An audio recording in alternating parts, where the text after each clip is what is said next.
بسم الله الرحمن الرحيم. وإذ قال موسى لفتاه لا أبرح حتى أبلغ مجمع البحرين أو أمضي حقبا فلما بلغا مجمع بينهما نسيا حوتهما فاتخذ سبيله في البحر سربا فلما جاوزا قال لفتاه آتنا غداءنا لقد لقينا من سفرنا هذا نصبا قال أرأيت إذ أوينا إلى الصخرة فإني نسيت الحوت وما أنسانيه إلا الشيطان أن أذكره واتخذ سبيله في البحر عجبا قال ذلك ما كنا نبغي فارتدا على آثارهما قصصا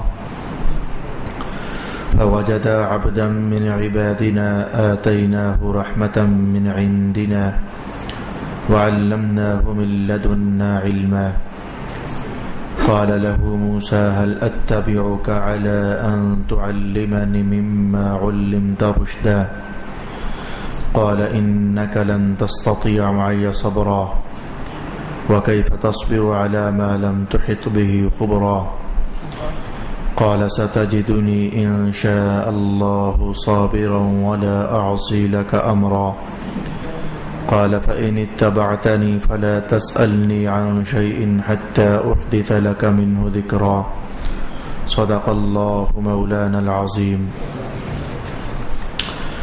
الصلاة والسلام عليك يا سيدي يا رسول الله الصلاة والسلام عليك يا سيدي يا حبيب الله الصلاة والسلام عليك يا سيدي يا شفيع المذنبين وعلى آلك وأصحابك يا سيدي يا رحمة للعالمين.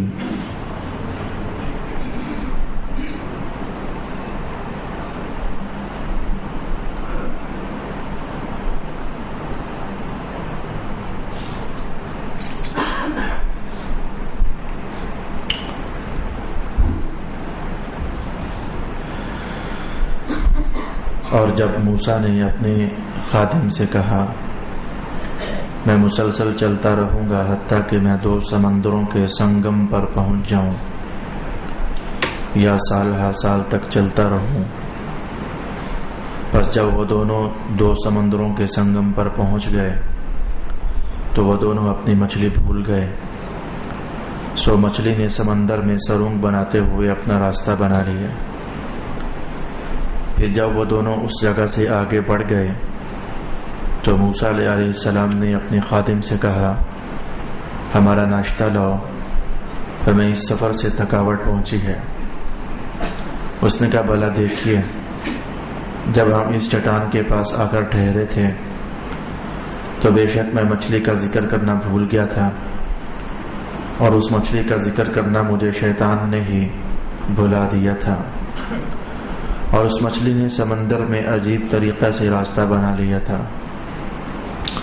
موسیٰ نے کہا یہی تو وہ چیز ہے جس کو ہم ڈھونڈ رہے تھے۔ تو وہ دونوں اپنے قدموں کے نشانوں کی پیروی کرتے ہوئے پیچھے پلٹے، بس ان دونوں نے ہمارے بندوں میں سے ایک بندہ کو وہاں پایا جس کو ہم نے اپنے پاس سے رحمت عطا کی تھی، اور ہم نے اپنے پاس سے اس کو علم لدنی عطا کیا تھا۔ موسیٰ نے کہا آیا میں آپ کے اس شرط پر پیروی کروں کہ آپ کو جو رشد و ہدایت کا علم دیا گیا ہے آپ اس میں سے مجھے بھی کچھ تعلیم دیں۔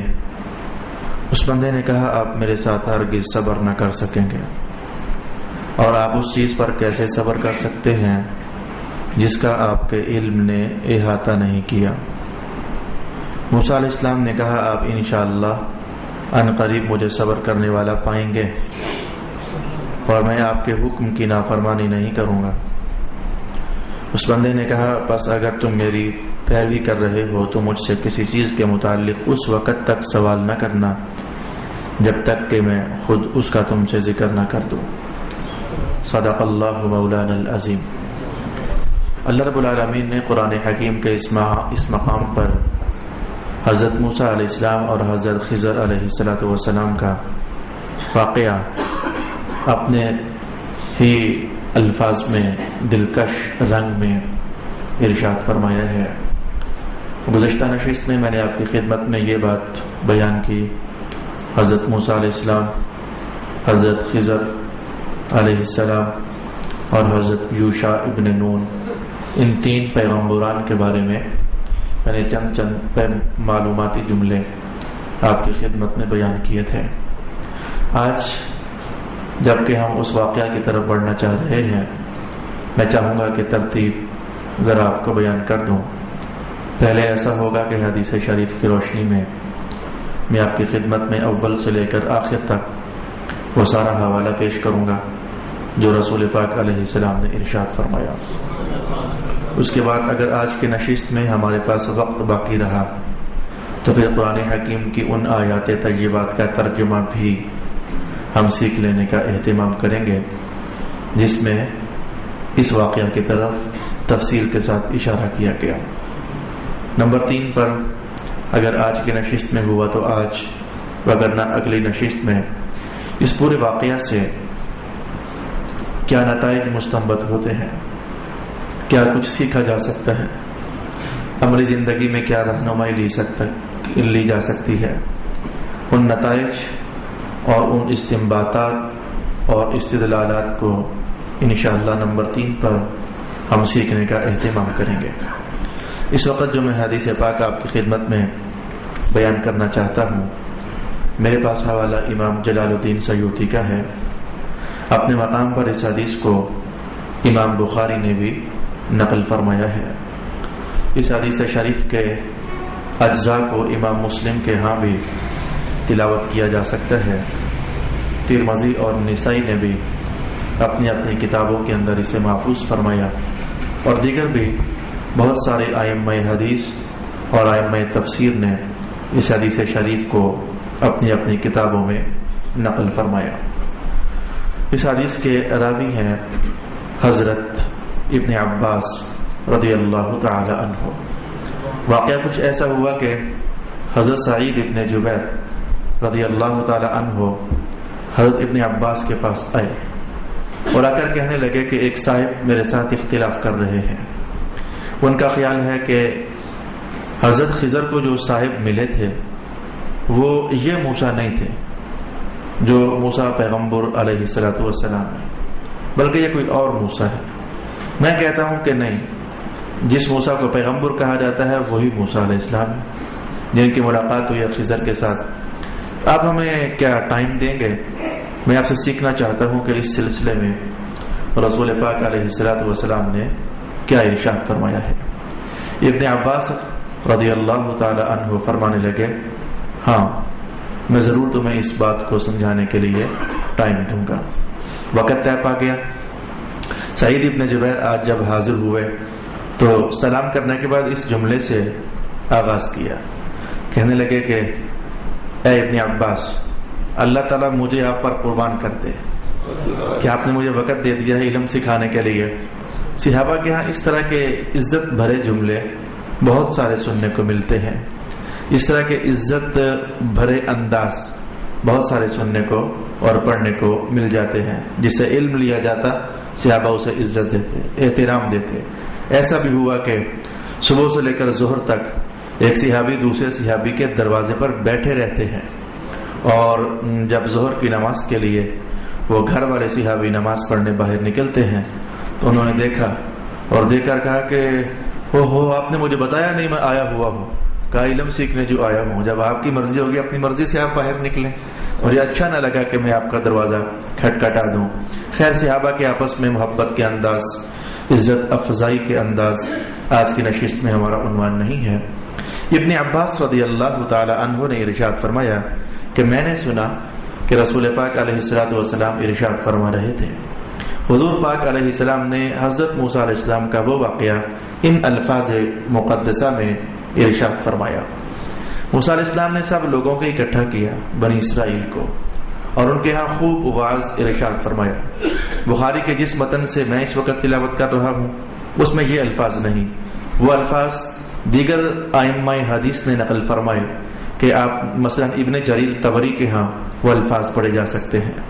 حضرت موسیٰ علیہ السلام نے بنی اسرائیل کو بہت ساری نعمتیں یاد کروائیں کہ دیکھو وہ دن یاد ہیں جب فرعون تم پر ظلم کیا کرتا تھا، پھر وہ بات بھی یاد کرو، میں اللہ کا رسول بن کر تمہارے یہاں گیا، پھر وہ بات بھی یاد کرو، میں خفیہ خفیہ کیسے تمہیں اللہ کا پیغام سنایا کرتا تھا، پھر وہ بات بھی یاد کرو کہ اللہ کا حکم آ گیا کہ اب ہم ان کو آزاد کرنا چاہتے ہیں فرعون کے مظالم سے، پھر وہ بات بھی یاد کرو، اللہ تعالیٰ نے مجھے وعدہ دیا تمہارے نام کہ اگر موسیٰ کی پیروی کرو گے تو میں تمہیں قوم کا امام بنا دوں گا، پھر اللہ پاک نے یہ بھی وعدہ کیا یہی زمین ہے جہاں آج فرعون اور فرعونی پھرتے ہیں، آنے والا کل دیکھے گا کہ یہ زمینیں اللہ تعالیٰ موسیٰ کے ماننے والوں کو عطا فرما دے گا، پھر وہ تمہارے بیٹوں کو ذبح کر دیا کرتا تھا، اللہ پاک نے تمہیں وہاں سے محفوظ کر لیا، سمندر میں اور دریا میں ڈوبنے کا موقع آیا تو اللہ نے تمہیں وہاں سے بچا لیا، تمہاری نظروں کے سامنے تمہارا دشمن ڈبو دیا۔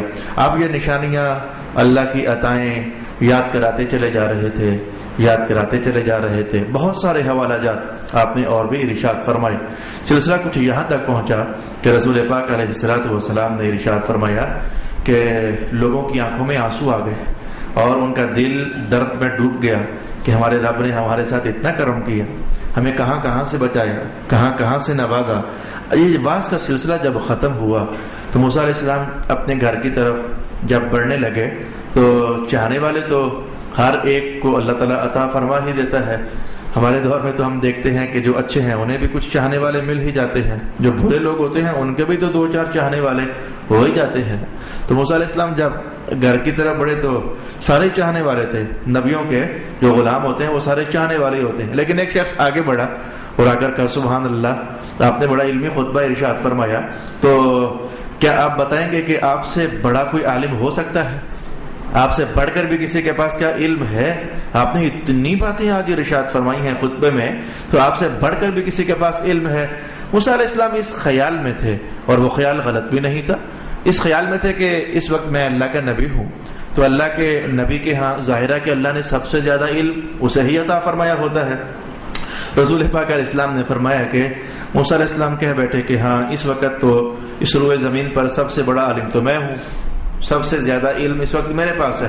حضور فرماتے ہیں کہ اللہ پاک نے اس پر عطاب فرمایا، اور عطاب فرما کر موسیٰ علیہ السلام کو بتایا کہ نہیں، آپ سے بڑا بھی کوئی عالم ہے۔ اب میں رک کر کے 2-3 جملے میری مجبوری ہے جو آپ کو بیان کرنا چاہوں گا۔ عطاب کوئی اور شے ہوتی ہے، عقاب کوئی اور شے ہوتی ہے، اور عذاب یہ کوئی اور شے ہوتی ہے۔ عذاب دشمنوں کے لیے ہوتا ہے، تو جو لفظ عطاب ہے یہ ایک ایسا، میں اس کو کن الفاظ میں آپ کے سامنے بیان کروں، یہ ایک ایسی محبت کا انداز ہوتا ہے جس میں جلال کی ایک نرم سی لہر ہوتی ہے، بس اس کو آپ یوں ہی سمجھیے، اس سے زیادہ میں محتاط الفاظ اس نشست میں میرے ذہن میں حاضر نہیں ہو سکے۔ یہ محبت کا ایک ایسا انداز ہوتا ہے کہ جس میں جلال کی ایک نرم سی لہر ہوتی ہے۔ شاید آپ کو یہ نہ سمجھ آ رہا ہو کہ یہ کیا بات ہے کہ محبت اور اس میں جلال کی لہر۔ میں آپ کو آپ کے گھروں کی مثال دینا چاہوں گا۔ آپ کا چھوٹا بیٹا ہے یا آپ کی چھوٹی بیٹی یا آپ کے خاندان کا کوئی چھوٹا بچہ کوئی شرارت کرے، آپ کو اس کی شرارت پر پیار آ رہا ہوتا ہے، لیکن ساتھ یہ بھی خیال گزرتا ہے یہ کہیں آوارہ ہی نہ ہو جائے، کہیں اس کی عادت ہی نہ بن جائے، یا کہیں اس بات پر پکا ہی نہ ہو جائے۔ آپ اس کو دھمکنا بھی چاہتے ہیں، ڈرانا بھی چاہتے ہیں، لیکن ساتھ محبت ہے کہ وہ اندر سے روکتی ہے، نہیں مارنا نہیں ہے، نہیں زیادہ زور سے ڈانٹنا نہیں ہے۔ اب آپ لبوں پر ایک نرم سی مسکراہٹ ڈال کر لہجے کو گرم کر کے تو کچھ ایسا سا انداز نہیں کرتے اب ٹپ ٹپ، بس کچھ اتنا سا، اس سے زیادہ نہیں۔ اب وہ بچہ ڈر بھی جاتا ہے، اور جب وہ ڈر کر بھاگتا ہے پیچھے آپ کھڑے ہو کر مسکرانے لگ جاتے ہو، دیکھا نا ڈر کے اندر نکا بھاگ گیا نا۔ تو جیسے یہ آپ نے گھروں میں اپنے بچوں کے ساتھ کیا، ہلکا سا لہجہ محبت کے جوش میں گرمی کی لہر ڈال کر کے جو آپ نے کیا، تو اللہ پاک نے بس اپنی شانوں کے ساتھ، دیکھو موسیٰ کہہ گئے کہ میں بڑا عالم ہوں، حالانکہ میں بڑا عالم ہوں، اللہ رب العالمین نے عطاب فرمایا، اور عطاب کا معنی یہی تھا کہ محبت تھی، غفور محبت تھا، لیکن وہ ایک جلال کا نرم سی لہر ڈال کر کے حضور فرماتے اللہ نے عطاب فرمایا. عطاب کا معنی یہی ہوتا ہے کہ یعنی انہیں کہنا چاہیے تھا کہ میں بڑا عالم ہوں. بس اتنی سی بات تھی کہ علم کی نسبت اللہ کی طرف کرنی تھی اور کر دی موسیٰ علیہ السلام نے اپنی طرف. اور انہوں نے کوئی آمدن کوئی گناہ کیا، کسی شے کا ارتکاب کیا، کوئی ایسی بات نہیں تھی. بس درجہ ادھر سے بھی ٹھیک تھا اور درجہ ادھر سے بھی ٹھیک تھا کہ وہ ایسے نہیں کہنا تھا کہ میں سب سے بڑا عالم ہوں، یوں کہنا تھا کہ اللہ جو ہے وہ سب سے بڑا عالم ہے. اب اللہ رب العالمین نے عطاب فرمایا تو میں نے کہا کہ رک کر کے ایک اور میں اشارہ آپ سے کہنا چاہوں گا. یہ کوئی اظہار ناراضگی نہیں تھا. اگر اظہار ناراضگی ہوتا تو اللہ تعالیٰ یوں ارشاد فرماتا کہ دیکھو آپ سب سے بڑے عالم نہیں ہیں، میں سب سے بڑا عالم ہوں. بات کچھ ایسی ہو جاتی. مولا کائنات نے جب نفی کی کہ سب سے بڑے عالم آپ نہیں ہیں، اس کے بعد اپنا حوالہ تو ارشاد ہی نہیں کیا میں کہ میرا اور بندہ بھی ہے. ادھر توجہ کو پھیر دیا، ہمارا ایک اور بندہ بھی ہے جس کے پاس جو علم ہے. اے موسیٰ آپ کے پاس وہ علم تو نہیں ہے. حضرت موسیٰ علیہ السلام فوراً سنبھلے اور سنبھل کر کے چونکہ ایک نبی ہے اور علم کی طلب ہے، جستجو ہے، اللہ رب العالمین نے اس کائنات میں جو راز سربستہ کیے ہوئے ہیں تو اس تک رسائی کا ایک دل کے اندر ایک طلب ہے. تو آپ نے کہا مولا کائنات وہ جو تیرا وہ بندہ ہے تو مجھے اس سے ملنے کا شوق پیدا ہوا تو ملنا چاہتا ہوں، تو کیا میری ملاقات ہو سکتی ہے؟ رب کائنات نے کیا ملاقات ہو سکتی ہے؟ تو کیا میں اسے کچھ سیکھ سکتا ہوں؟ اور میں سیکھ سکتے ہو تو مولا مجھے کہاں ملاقات ہوگی؟ رب کائنات نے اس موقع پر ارشاد کیا کہ مجمع البحرین پر ملاقات ہوگی. یہ لفظ مجمع البحرین میں نے پچھلی نشست میں بھی آپ کی خدمت میں بیان کیا تھا کہ دو پانیوں کے ملنے کی جگہ کو بھی مجمع البحرین کہتے ہیں. اور اگر اس سے مانوی اشارہ لیا جائے تو ائمہ تفسیر نے باہر کا ارشاد کیا ہے کہ ادھر خضر علم کے سمندر تھے اور ادھر موسیٰ علیہ السلام بھی تو علم کے سمندر تھے. تو یہ مجمع البحرین یعنی دو علموں کے سمندر کا ایک جگہ پر ملاپ ہونے والا ہے. تو مجمع البحرین کے علاقے میں آپ کی ان سے ملاقات ہو سکتی ہے. تو موسیٰ علیہ السلام نے کہا کہ اے میرے اللہ تعالیٰ مجھے کیسے معلوم ہوگا کہ مجمع البحرین کون سی جگہ ہے؟ اب جب سمندروں کا پانی ملتا ہے، اگر کبھی آپ نے دو سمندروں کے یا دو دریاؤں کے پانی کے ملنے کی تصویر دیکھی ہو حقیقتاً یا پکچر، تو آپ دیکھو کہ وہ کافی دور تک وہ پانی ملے ہوئے اور پھر آگے بہتے ہوئے محسوس ہو جاتے ہیں، لیکن وہ آپس میں کراس نہیں کر رہے ہوتے اور آپس میں اختلاط نہیں کر رہے ہوتے. تو مجمع البحرین بھی تو ایک لمبا چوڑا علاقہ ہوتا ہے. کیا میرے مولا میں کیسے پہچانوں گا کہ مجمع البحرین کے کس علاقے میں تیرے اس بندے سے ملاقات ہو سکتی ہے؟ رسول پاک علیہ السلام نے بات آگے بڑھائی اور ارشاد کیا کہ اللہ کی طرف سے حکم آیا کہ ایک آپ چھوٹی سی ٹوکری لے لیجئے اور اس میں ایک مچھلی رکھ لیجئے. تو وہ مچھلی آپ کا رزق بھی ہے، آپ اس سے کھائیں بھی. تو چلتے چلتے چلتے چلتے چلتے جہاں وہ مچھلی دوبارہ زندہ کر دی جائے اور وہ زندہ ہونے کے بعد پانی میں چھلانگ مار کر تو غائب ہو جائے، بس اس جگہ کا نام ہوگا مجمع البحرین. ہمارا وہ بندہ آپ کو وہاں میسر ہوگا. یہ ساری کہانی رسول پاک علیہ الصلوۃ والسلام نے خود ارشاد فرمائی. حیرت ناک بات یہ ٹھہری کہ موسیٰ علیہ السلام نے سفر تو شروع کر دیا اور ایک اب میں نہیں بتا سکتا کہ کتنے کو کلو بھر کی مچھلی، باہر یہ تھا کہ یہ 4 دن سفر طے ہوا اور ایک قول کے مطابق 40 دن یہ سفر طے ہوا. میں کہتا ہوں چلو 4 دن ہی سفر طے ہوا صحیح، مصر سے لے کر یا مقام 30 سے لے کر تو مجمع البحرین تک یا 40 دن کا قول میرے پاس موجود ہے اور یا پھر یہ 4 دن کا قول میرے پاس موجود ہے. چلو 40 کی بات نہیں کرتے، بہت بڑی بات ہے. 4 دن تو یقیناً ہے ہی ہیں. یہ سفر طے ہوا 4 دن، تو 4 دن میں اسی مچھلی سے موسیٰ علیہ السلام غذا حاصل کرتے رہے اور حضرت یوشع بن نون 4 دنوں تک اسی مچھلی ہی سے کھاتے رہے. تو وہ مچھلی پھر اب یہ 4 دن کا قول میں نے اس لیے یہیں پر آپ کو سنا دیا. اندازہ کیا جا سکتا ہے کہ 2 بندے 4 دن ایک مچھلی کا گوشت کھائیں اور اس کا ایک پہلو ہی بمشکل ختم ہو سکے اور مچھلی باقی پھر بھی رہے، جو چل بھی سکتی ہو، بھاگ بھی سکتی ہو، پانی میں اتر بھی سکتی ہو، تو پھر اندازہ کیا جا سکتا ہے کہ وہ مچھلی تقریباً کتنی کوگی ہوگی. ہمارا ذہن شاید اس بات کی طرف لپکتا ہے، یہ حدیث نہیں ہے، یہ کوئی روایت نہیں ہے جو میں کہنے والا ہوں. ذہن کچھ ادھر لپکتا ہے کوئی 8-10 کلو کی مچھلی ہوگی، یہی کوئی 8-10 کلو کی مچھلی ہوگی جو ٹوکرے کے اندر رکھی بھی جا سکے اور اس کو 3-4 دن تک کھایا بھی جا سکے. اللہ کا کرنا ایسا ہوا کہ یہ سفر شروع ہو گیا. موسیٰ علیہ السلام نے فرمایا کہ یوشع جوان دھیان رکھنا تیری ڈیوٹی صرف اتنی ہے, اور کچھ نہ بتایا. یوشع ابن نون کو موسیٰ علیہ السلام نے اور کچھ نہ بتایا, میں کہاں جا رہا ہوں, میرا مقصد کیا ہے, کس کو ملنا ہے, کس کو تلاش, اور کچھ نہ کہا. نوجوان تیری ڈیوٹی صرف اتنی ہے, جب اس ٹوکری سے مچھلی مار کر چھلانگ سمندر میں چلی جائے, بس تو نے مجھے بتا دینا ہے کہ جناب یہ ہے وہ جگہ جہاں مچھلی اب ہماری ٹوکری میں نہیں رہی ہے, سمندر میں چلی گئی ہے, تیری ڈیوٹی بس اتنی ہی ہے. لیکن اللہ رب العالمین کو کچھ اور مقصود تھا. سفر طے کرنے کے بعد آج دن کا کچھ حصہ باقی رہ گیا, تو رسول پاک علیہ السلام نے فرمایا کہ ایک چٹان پر موسیٰ علیہ السلام نے قیام فرمایا. یوشع ابن نون بھی ساتھ قیام پذیر ہوئے, آرام ہوا. موسیٰ علیہ السلام سو رہے تھے اور یوشع ابن نون جاگ رہے تھے, کیونکہ ڈیوٹی تھی کہ مچھلی کا خیال رکھنا ہے پورا. تو آپ کی نظروں کے سامنے ایسا ہوا کہ مچھلی نے چھلانگ ماری, اور چھلانگ مار کر کے بھئی جب مچھلی کاٹی جاتی ہے, پانی سے نکال لی جاتی ہے, مر جاتی ہے. اللہ پاک نے فرمایا یہ تھا کہ جب اس مچھلی میں دوبارہ زندگی ڈال دی جائے تو بس وہ جگہ ہوگی. اللہ کا حکم ہوا اور مچھلی میں روح ڈل گئی.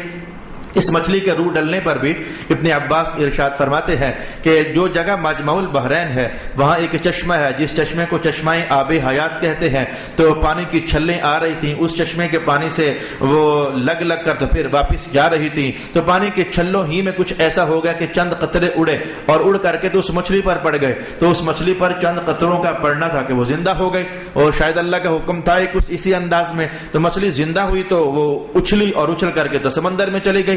اور اس کے سمندر میں جانے کا جو انداز رسول پاک علیہ السلام نے اور قرآن حکیم نے ارشاد فرمایا, میں مقام سرابا یا سرب کے لفظ ان قریب پھر سے مجھ سے سماعت کر پاؤ گے. سرب کہتے ہیں کہ جیسے آپ نے بچوں کو دیکھا ہو وہ ریت کے اندر ٹانگ ڈال کر اوپر ریت ڈالنے لگ جاتے ہیں, تو جب ان کے خیال میں گھر بن جاتا ہے تو ریت کے اندر سے پاؤں کو ہولے سے نکال لیتے ہیں. تو اب پاؤں نکل آیا لیکن سوراخ پھر بھی باقی ہے. جو اس طرح کا سوراخ ہوتا ہے کہ جو شے گزرنے یا آنے یا جانے کے بعد بھی باقی رہے, اس سوراخ کو عربی زبان میں سرب کہا جاتا ہے. تو مچھلی جب پانی کے اندر گئی, ویسے آپ جانتے ہو پانی کا دستور یہ ہے, کوئی بھی شے پانی کے اندر ڈالو, پانی پھٹتا ہے, وہ شے اندر داخل ہو جاتی ہے, پانی پھر سے مل جاتا ہے.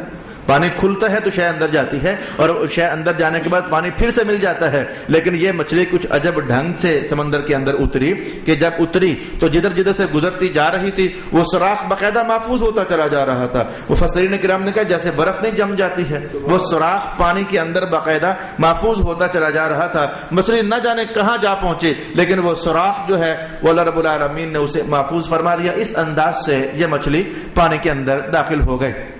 اس پر مجھے علامہ دمیری کا ایک قول جو آپ نے حیات الحیوان کے اندر ارشاد فرمایا ہے, آپ نے فرمایا کہ سمندروں میں ایک علاقہ ایسا بھی ہے کہ جہاں مچھلی کی ایک مخصوص قسم پائی جاتی ہے.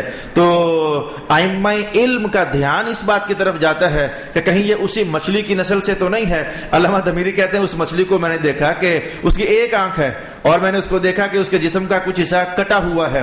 یعنی اس علاقے میں جتنی بھی مچھلیاں ہیں ان کی پوزیشن یہی ہے, ان کی ایک آنکھ ہے اور ان کے جسم کا کچھ حصہ کٹا ہوا ہے, اور کٹے ہوئے حصے کے اندر سے کانٹا نظر آ رہا ہے. تو ہم اہل علم کا دھیان ادھر ہی جاتا ہے کہ زمانے گزرے ہیں, کہیں یہ اسی مچھلی کی نسل تو نہیں ہے جو اللہ رب العالمین نے نشانی بنا کر ابھی تک بھی محفوظ فرمائی ہوئی ہے. تو اس طریقے سے یہ مچھلی پانی میں اتر تو گئی, لیکن حضرت یوشع ابن نون بس خیال نہ رہ سکا. موسیٰ علیہ السلام اٹھے تو کہا چل بھائی سفر طے کرتے ہیں, تو خیال نہ رہ سکا.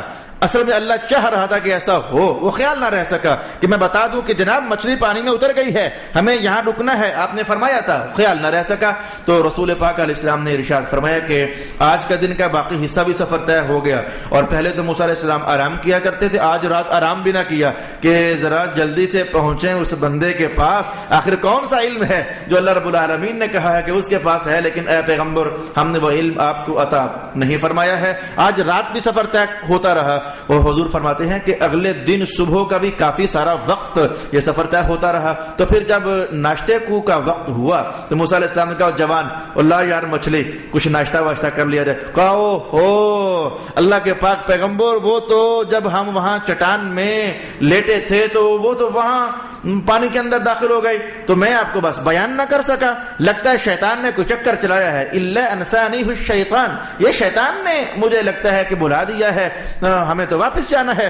تو موسیٰ علیہ السلام اور رسول پاک علیہ السلام فرماتے ہیں کہ وہیں سے آپ واپس ہونے لگ گئے، اور اللہ کا کرنا یہ تھا کہ جب تک سفر، پیچھے 4 دن کا سفر ہو چکا تھا، لیکن موسیٰ علیہ السلام نے یہ جملہ بولا ہی نہیں کہ تھکاوٹ ہو رہی ہے یار، تھکاوٹ ہو رہی ہے، یہ جملہ بولا ہی نہ۔ جب مقصد سے سفر آگے بڑھ گیا تو صرف آج دن کا کچھ آخری حصہ، رات بھر اور اگلے دن کا تھوڑا سا حصہ، یعنی کل ملا کر 1.5 دن کا سفر آگے ہوا۔ تو موسیٰ علیہ السلام کہنے لگے یار تھکاوٹ سی ہو رہی ہے، یہ کیا ہے یوشا، 4 دن ہم چلے ہیں تو کوئی تھکاوٹ نہیں، لیکن یہ کوئی تھکاوٹ سا، کوئی احساس سا ہو رہا ہے، تو ذرا ناشتہ لاؤ نا، بیٹھتے ہیں ذرا سستا لیتے ہیں۔ اللہ نے خیال ڈالا اصل میں کہیں اب ہمارا پیغمبر زیادہ ہی دور نہ نکل جائے۔ اب اس میں کیا راز تھا؟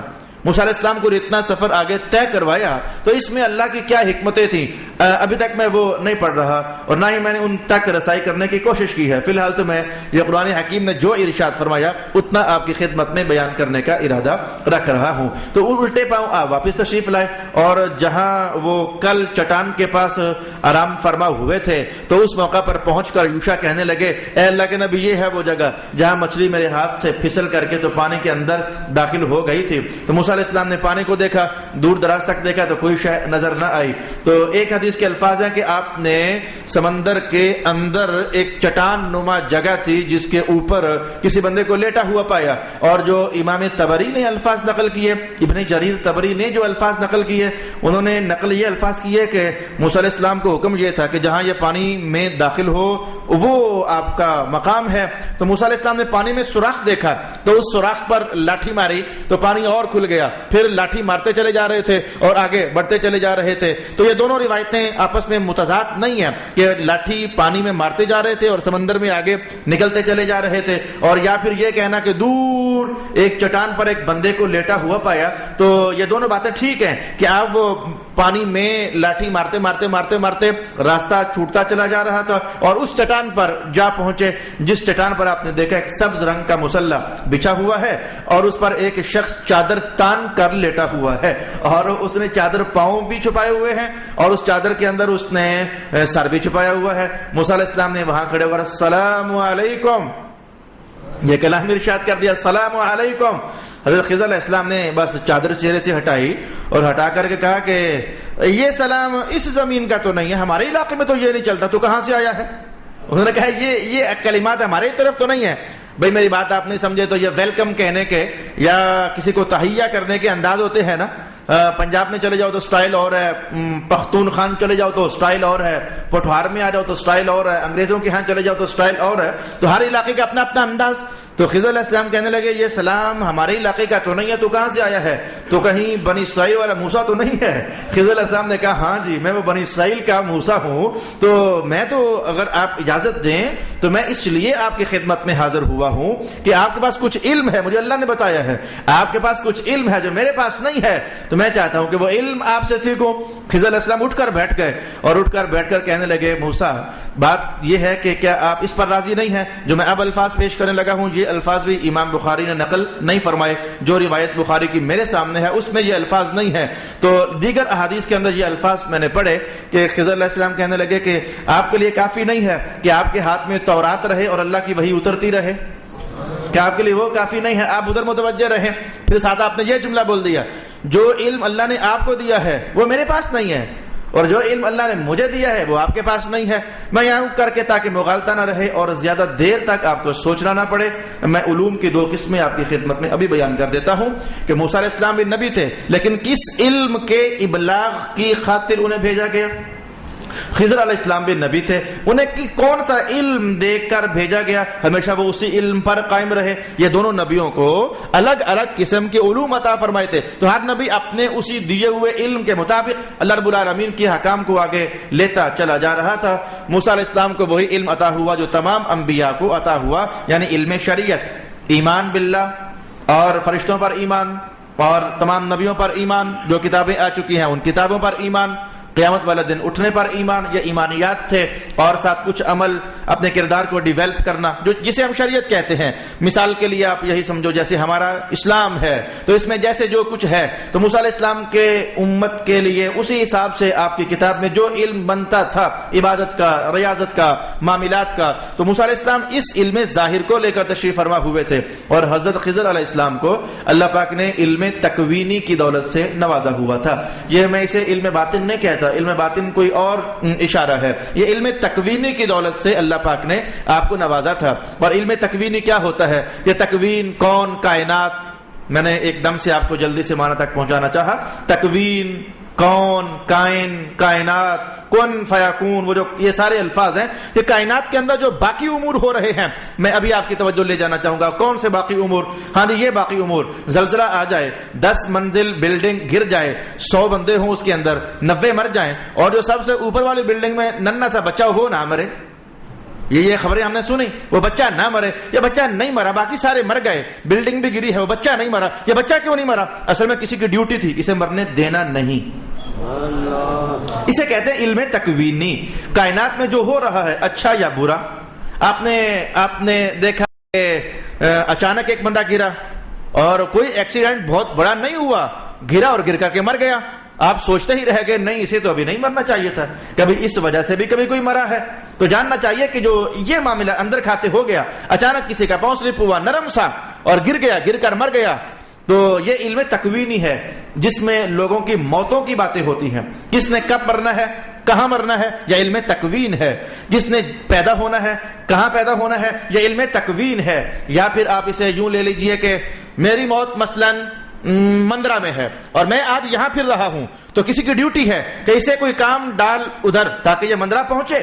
یہ حدیث پاک کے الفاظ ہیں. جس بندے نے جہاں مرنا ہوتا ہے تو اللہ تعالیٰ اسے وہاں کوئی نہ کوئی کام پڑوا دیتا ہے، بندہ اس کام کے چکر میں وہاں جا پہنچتا ہے. تو یہ مجھے جس نے کوئی کام مجھے ڈال دیا، خیال ڈال دیا کہ تیرا وہ کام آج مندرا ہے، میں وہاں پہنچا، وہاں جا کر مر گیا، یہ جو کام ڈالنے والا تھا یہ علم تکوین ہے. اس کا اشارہ حدیث پاک میں آپ کے سامنے یوں کہنا چاہوں گا کہ رسول پاک علیہ السلام نے ارشاد فرمایا کہ کچھ بندگان خدا ایسے ہیں جنہیں اللہ تعالیٰ نے لوگوں کی مدد کرنے کے لیے متعین فرمایا ہوا ہے. وہ نظر نہیں آتے، دکھتے نہیں، لیکن ہوتے ادھر کہیں ہیں. اس کا اشارہ کس حدیث کے ذریعے میں کہنے والا ہوں. ارشاد ہوا کہ اگر تم میں سے کبھی کوئی شخص کسی ویران جگہ میں پریشان ہو جائے، آزمائش کا شکار ہو جائے، تو اگر وہ یہ کہہ دے عباد اللہ اعینونی، اے اللہ کے بندو کہاں ہو میری مدد کرو، تو جو اللہ کے بندے اس کام پر متعین ہوتے ہیں، وہ جہاں کہیں بھی ہو تو اللہ کو اگر مقصود تھا کہ ان کی مدد ہو جائے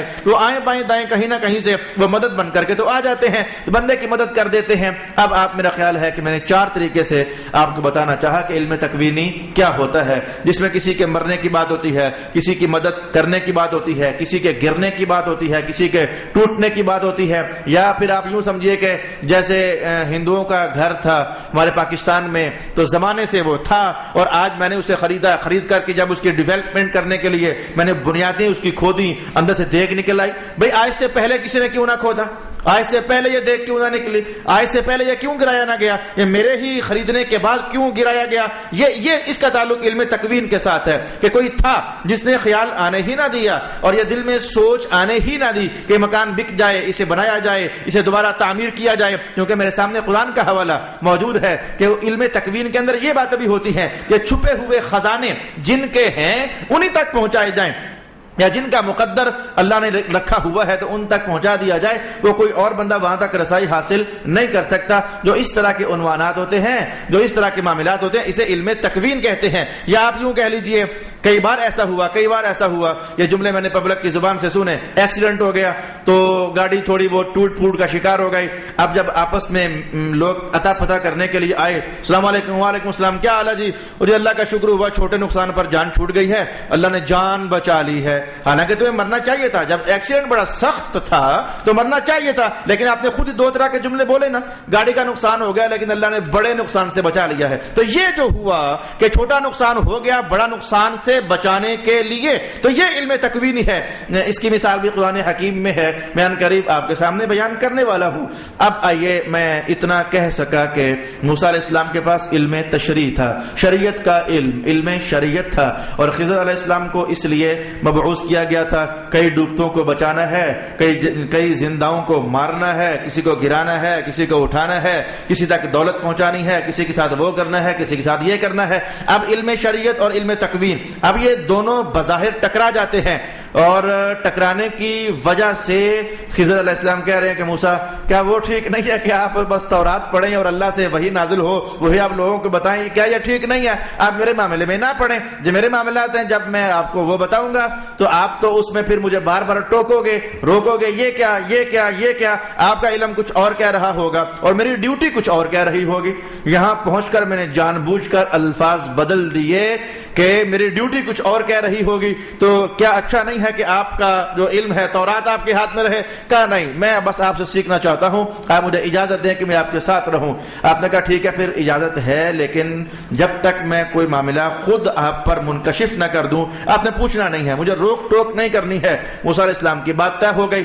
کچھ دیر تک تو سمندر میں دونوں بزرگ چلتے رہے، سمندر کے کنارے کنارے، یہاں تک یوشع ابن نون کا واقعہ ساتھ تھا، لیکن اس کے بعد حدیث خاموش ہے. یوشع ابن نون پھر کہاں چلے گئے؟ اس پر مختلف آراء مفسرین کرام نے پیش کی.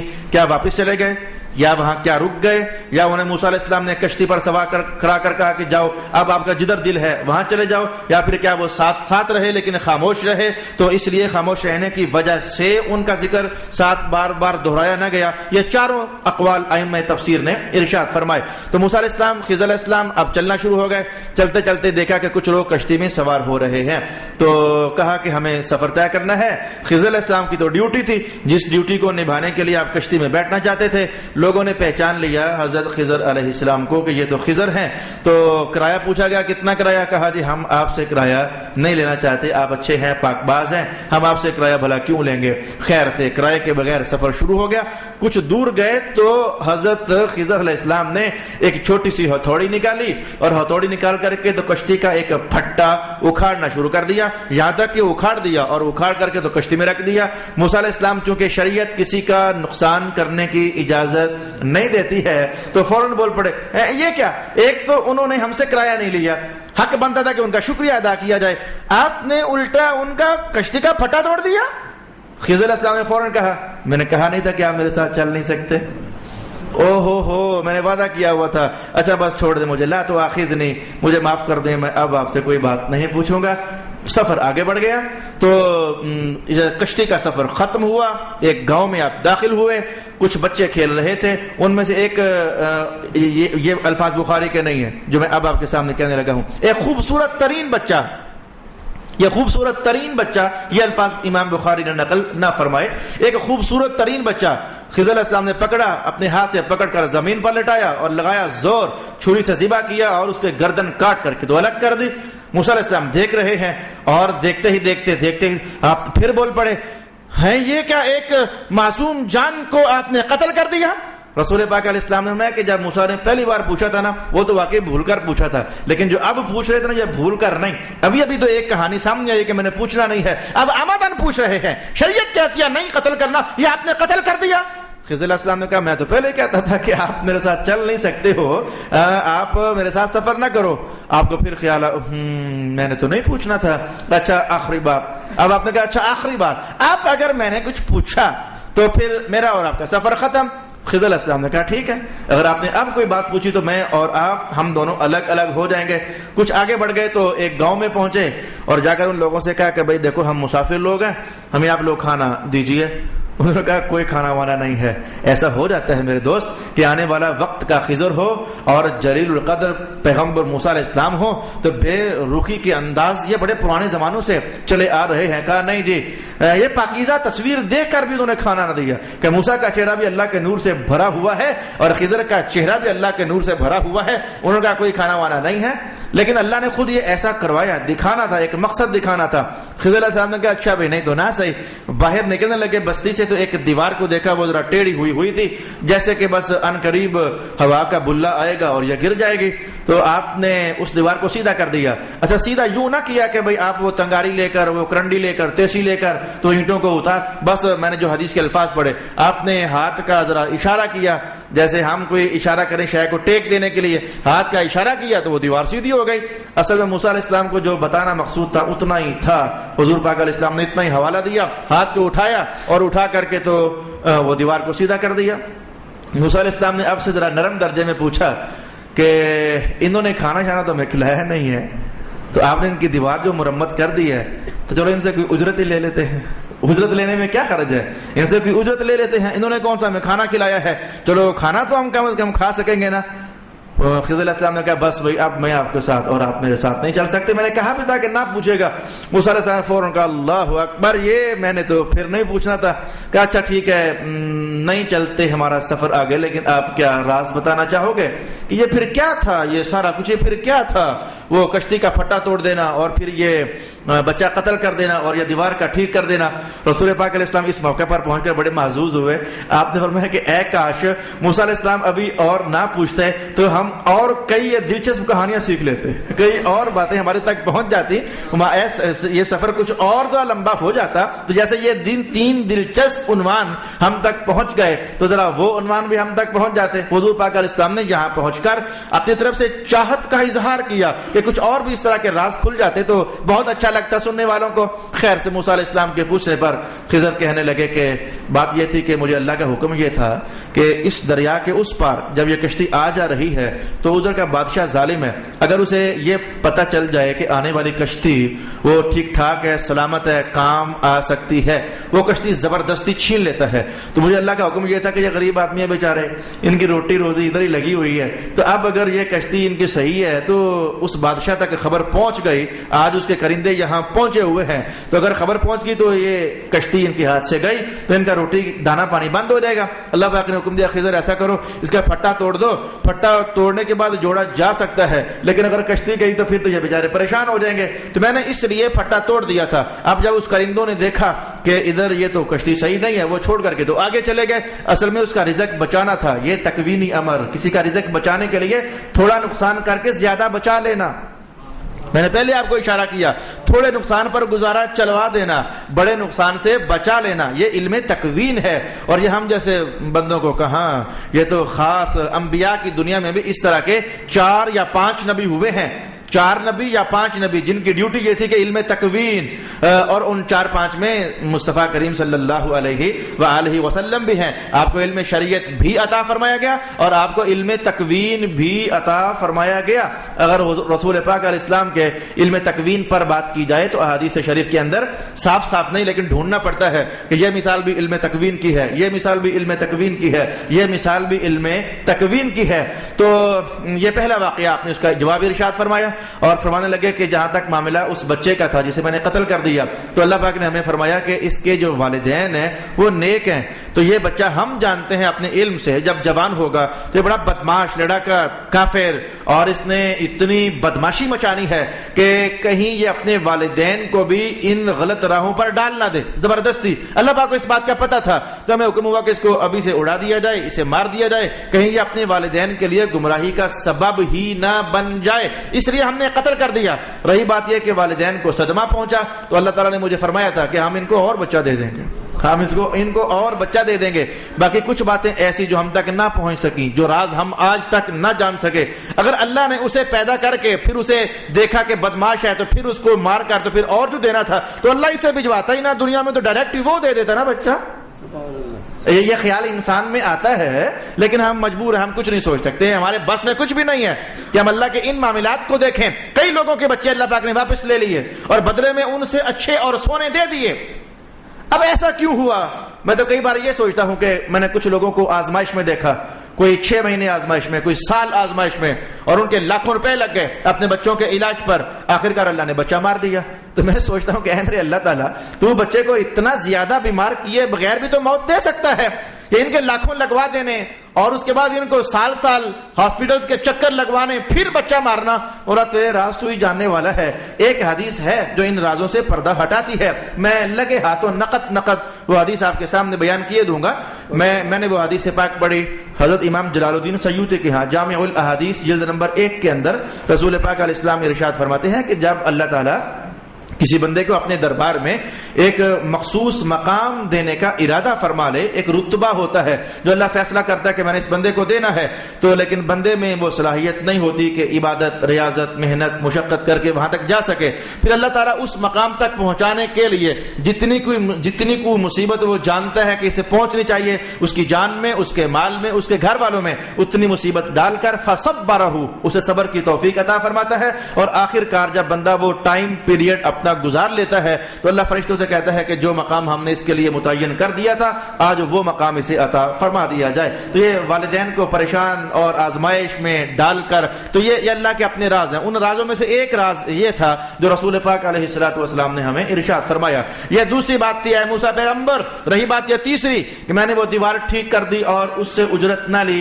فرمایا راز یہ تھا کہ اس بچے کے جو والدین تھے ان کا خزانہ اس دیوار کے نیچے چھپا ہوا تھا، اور اللہ تعالیٰ چاہتا تھا کہ وہ جو خزانہ ہے وہ ہم اسے عطا کر دیں، اس بچے کو، جو بچہ ان قریب جوان ہونے والا ہے، اس بچے تک ہم نے یہ خزانہ سرمایہ پہنچانا تھا، تو بس اس لیے مجھے حکم ہو گیا کہ اس دیوار کو سیدھا کر دیا جائے، تو بغیر اجرت کے میں نے اس دیوار کو سیدھا کر دیا۔ او کما قال النبی صلی اللہ علیہ وآلہ وسلم۔ اب یہ چیز ہم قرآن حکیم کے الفاظ میں دیکھنا چاہیں گے جہاں تک ہمارا سبق پہنچ چکا ہے۔ ارشاد گرامی ہوا وَإِذْ قَالَ مُوسَى لِفَتَاهُ لَا أَبْرَحُ حَتَّى أَبْلُغَ مَجْمَعَ الْبَحْرَيْنِ أَوْ أَمْضِيَ حُقُبًا۔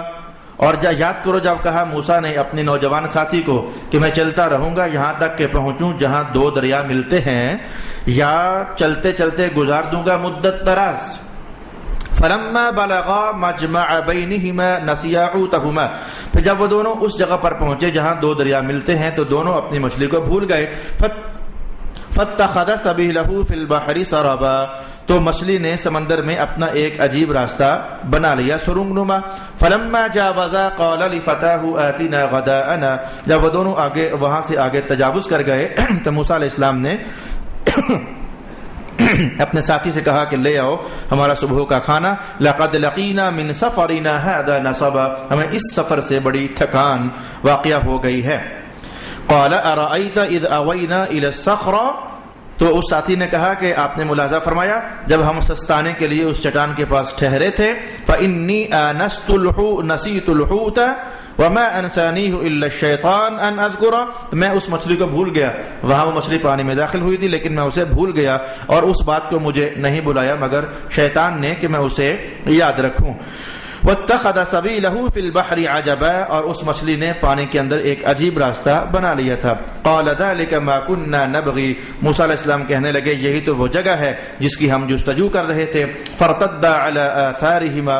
تو دونوں اپنے ان قدموں پر واپس پلٹ آئے قصصا۔ فوجدا عبدا من عبادنا آتیناہ رحمتا من عندنا وعلمناہ من لدنا علما۔ تو پایا انہوں نے ایک بندے کو ہمارے بندوں میں سے جسے ہم نے عطا فرمائی تھی اپنی طرف سے رحمت، اور اپنی طرف سے اسے ہم نے علم عطا فرمایا تھا۔ قال له موسى هل اتبعك على ان تعلمني مما علمت رشدا۔ موسیٰ علیہ السلام کہنے لگے کیا میں آپ کی تابعداری کر سکتا ہوں اس علم پر، اس شرط پر کہ آپ سکھائیں مجھے اس علم میں سے جو کہ اللہ پاک نے آپ کو عطا فرمایا ہے۔ قال انك لن تستطيع معي صبرا۔ وہ بندہ کہنے لگا کہ آپ میرے ساتھ صبر کرنے کی ہمت نہیں پائیں گے۔ وَكَيْفَ تَصْبِرُ عَلَى مَا لَمْ تُحِطْ بِهِ خُبْرًا۔ تو پھر آپ کیسے صبر کر پائیں گے اس چیز پر جس کو آپ کا علم محیط نہیں ہے۔ قال ستجدنی ان شاء اللہ صابرا ولا اعصی لک امرا۔ موسیٰ کہنے لگے کہ ان قریب آپ انشاءاللہ مجھے صبر کرنے والا پائیں گے اور میں آپ کے کسی بات کی نافرمانی نہیں کروں گا۔ قال فإن اتبعتنی فلا تسألنی عن شيء حتى احدث لك منه ذکرا۔ خضر علیہ السلام نے کہا اگر آپ میری تابعداری کرو گے تو مجھ سے کچھ نہ پوچھنا یہاں تک کہ میں آپ کو خود ہی بیان کر دوں۔ فانطلقا حتى اذا ركبا في السفينة خرقها۔ پھر وہ دونوں چل پڑے یہاں تک کہ وہ سوار ہو گئے کشتی میں، تو خضر علیہ السلام نے کشتی کو توڑ دیا۔ قال اخرقتها لتغرق اهلها۔ آپ نے کشتی کو پھاڑ دیا تاکہ اس کے سواروں کو ڈبو دو. لقد جئت شیئا امرا, آپ نے بڑا عجیب معاملہ کر دیا ہے. قال الم اقل انک لن تستطيع معي صبرا, کیا ہم نے کہا نہیں تھا کہ آپ ہمارے ساتھ طاقت نہیں رکھتے صبر کرنے کی. قال لا تؤاخذني بما نسيت ولا ترهقني من امري عسرا. تو موسیٰ علیہ الصلوۃ والسلام نے فرمایا کہ اب آپ مجھے گرفت نہ کرو مجھے میری بھول کی وجہ سے, اور نہ سختی کرو مجھ پر اس معاملہ میں بہت زیادہ. فانطلقا حتى اذا لقيا غلاما فقتله قال اقتلت نفسا زكية بغير نفس لقد جئت شيئا نكرا. دونوں آگے چل پڑے. جب وہ ملے ایک لڑکے کو تو اس نے اسے قتل کر ڈالا. موسیٰ جلال میں آ کر کہنے لگے کیا مار ڈالا آپ نے ایک معصوم جان کو کسی نفس کے بدلے کے بغیر؟ بے شک آپ نے ایسا کام کیا ہے جو بہت ہی نازیبا ہے. قال الم اقل لك انك لن تستطيع معي صبرا, میں نے کہا نہیں تھا کہ آپ ہمارے ساتھ چلنے پر صبر نہیں کر پائیں گے.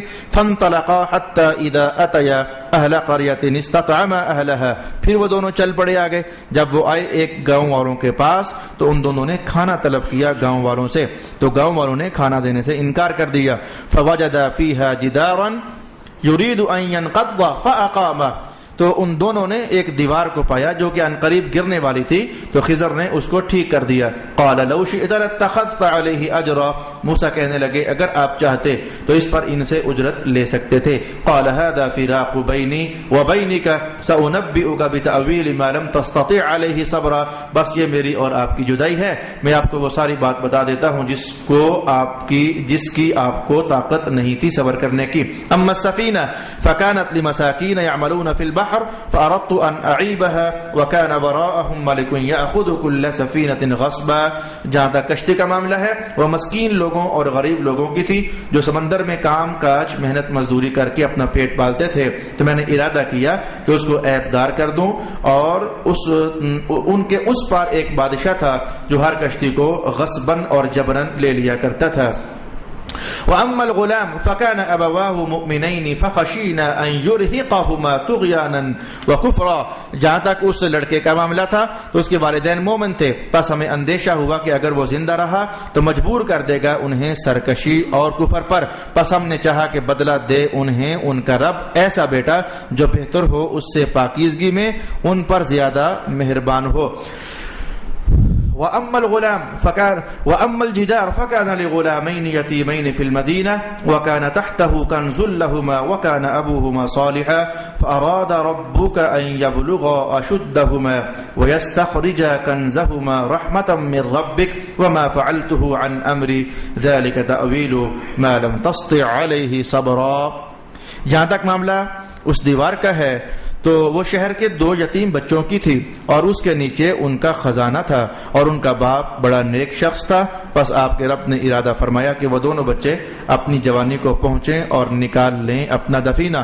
اب ان کے رب کی خاص رحمت تھی اور میں نے اپنی مرضی سے یہ کام نہیں کیا. یہ حقیقت ہے ان امور کی جن کا آپ کو صبر نہیں تھا. ایک لمبا ترین رکوع ہم نے ترجمے کے ساتھ پورا تو کر لیا, اور اس سے پہلے اجمالاً میں نے حدیث پاک آپ کی خدمت میں بیان کر دی. انشاءاللہ العزیز اگلی نشست میں مجھے جہاں تک دستیاب ہو سکے آپ کی خدمت میں بیان کروں گا کہ اس پورے واقعہ سے ہم مسلمانوں کے لیے اپنی زندگی کو اجالنے کے لیے کیا کیا رہنمائیاں اور کیا کیا رشد و ہدایت کے اہتمامات ہو سکتے ہیں. اللہ تعالی میرا اور آپ کا حامی و ناصر. وآخر دعوانا ان الحمد للہ رب العالمین.